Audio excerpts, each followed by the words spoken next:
This is my term paper progress presentation recording.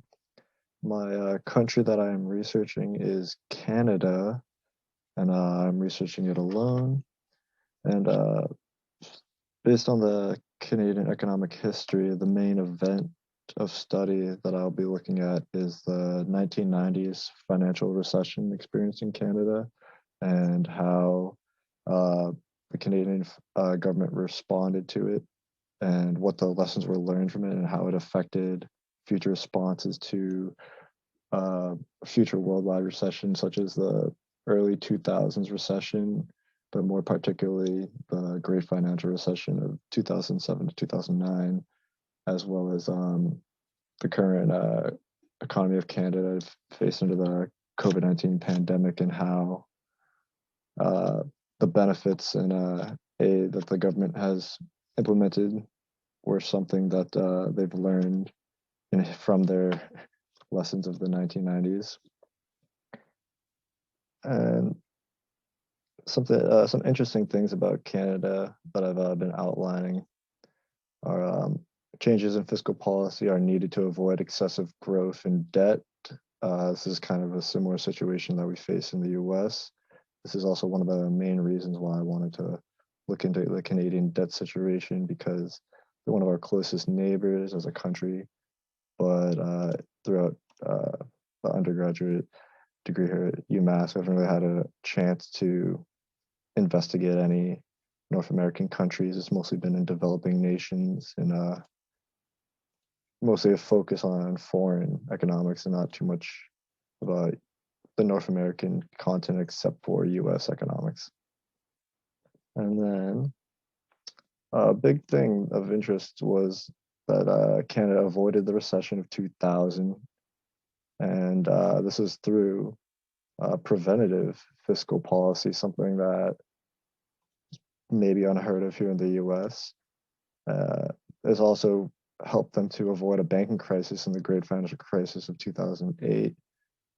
This is also or mostly because of the regulation of the Canadian banking system, which is a lot more stringent. It's a lot smaller. It's more of a monopoly. There's the big five firms, and then now there's more up and coming banks and different lenders. But the Canadian government does have a lot of regulations put in place, and they are a lot more favorable for domestic banks and not so much for foreign banks.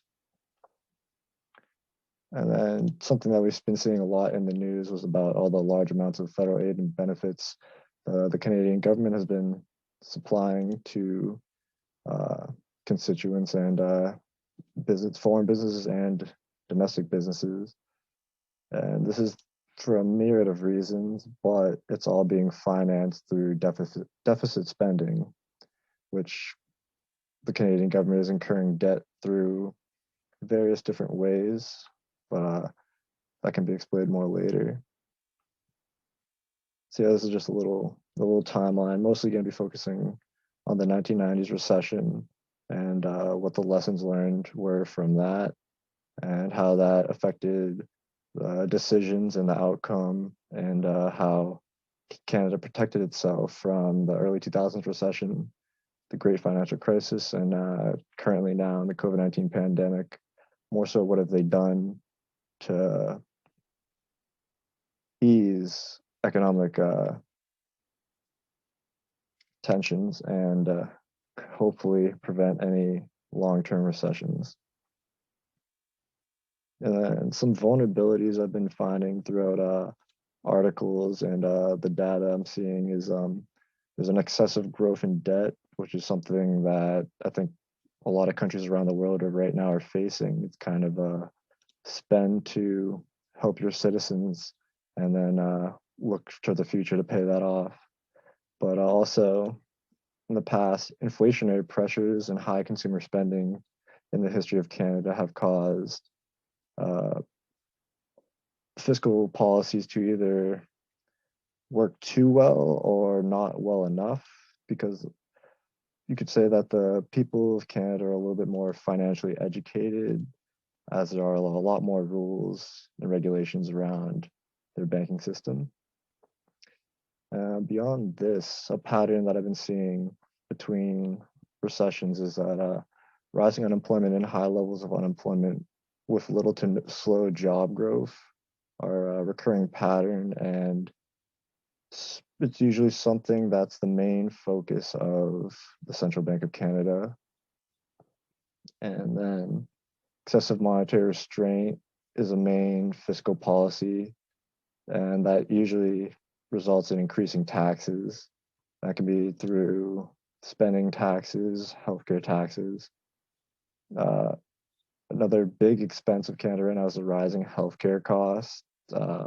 This is something that I think here in the US we hear so much about, how great Canadian healthcare is, but we never hear about any of the downsides of it as well. But they might be in a similar situation to us in the US now, with their healthcare costs rising extensively, and there being a lot of restrictions in the healthcare field, and somewhat of a brain drain from Canada when it comes to highly educated people in their fields because of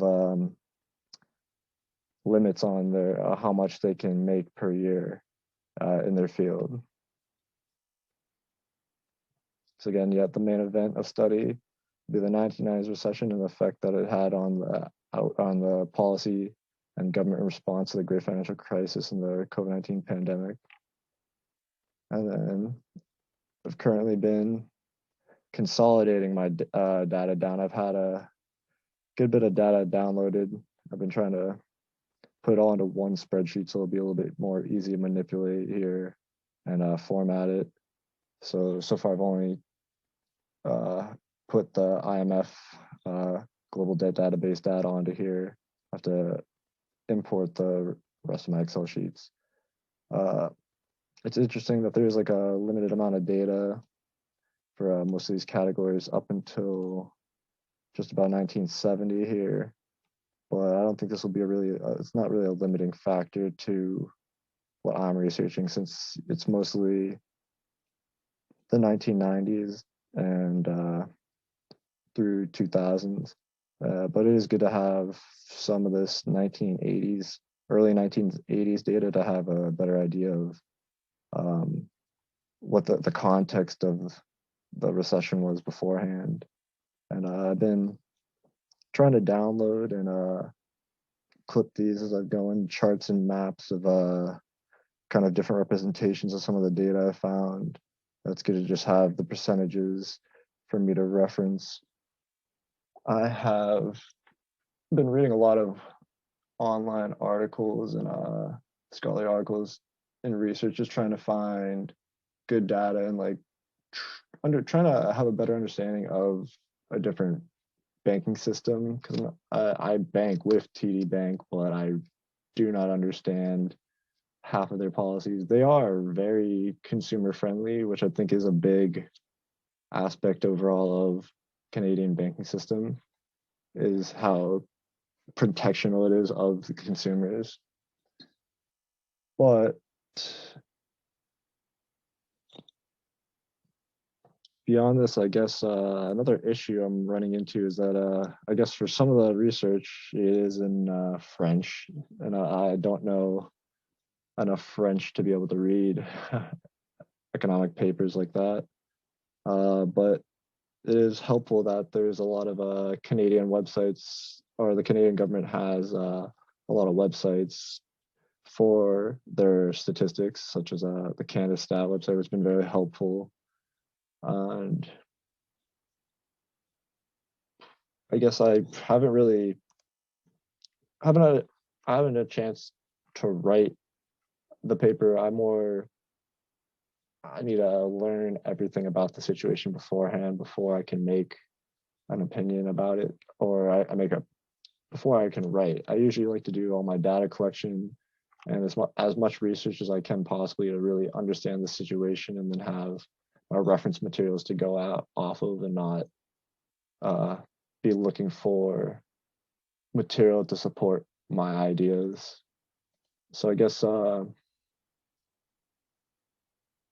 is my summary of my term paper progress. It's been a little bit slow, but I've been trying to do about an hour to 2 hours of work per day in between that finals and finishing up group work for everything. But yeah, definitely have some questions.